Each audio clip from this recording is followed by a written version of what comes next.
kia dinga cái bul phu nào le lalpa cái choi le na mun no dinga na ngin nei na bul sak a hi ti ka he chi no a zigam nei pek je kon lalpa na kom ki pa thu ka ge no a hi zimun ka lo the na diu le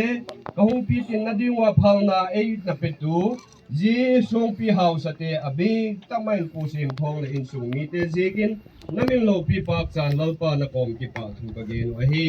kung tam tak nangin akho adina panhin tuliting in na wang saka tu le cha te di go lo tu ding nangin tha tham lo in na pe a lalpa khang bu na wang sa gai ti ka he ji kin lo pi na ka hung pi wa na om ki pa thu ka gen wa hi khang ma sa ana lo ta te ho tama leo khang kha hung te hon ji ga mi nang ma pa na ka don nge u ga ma hi ti he jing na ding le lalpa aga mana phut dok tu ana sim dok tu a kho na sim dok tu pu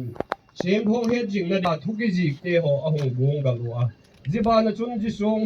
lo pi tak mai he ana din wa ji ho cheng bol thei dinga tu le cha tu khang thak te ho nang in na wang sak ji kin le ama ho na pui na ji kin na min pak chan na kom ki pa thu ka gen a hi tu nin lal pa ji song ho hi mi hem khut so ka sim a hi ji kin se thei bal thei a hi ji kin lal pa tu nin na khu tha ta ko hin tha lo a hi go le dai te ho la ka nang in ve ngin la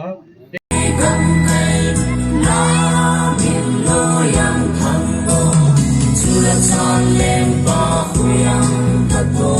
nào hậu keep reserve hậu keep lâm kiệt tha số lâm pri cả dung azuin sa lâm quay te lui an ha e tung lâm tui la dung tui le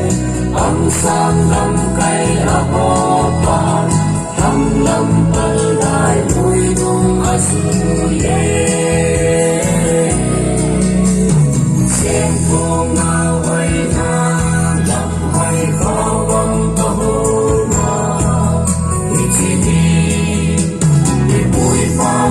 sa tâm lấy a đi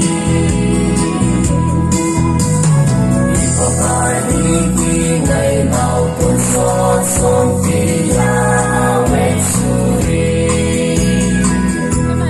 a không không nga ấy bụi bao bờ thế nằm ninh trên lâu vì cả những năm xa người gặp mù đôi tiêu mong nhìn tâm đâu trên dòng lấy in sao hình ta nằm tiêu đúng một nào tâm lấy tin lấy sao hình sông đi cắm cây na mình lối ăn thân lô chưa chan lên qua khuyang thật vô nào hậu keep reserve hậu keep lâm kiệt tha số lâm tùy cả dung azuin sa lâm quay te lui an ha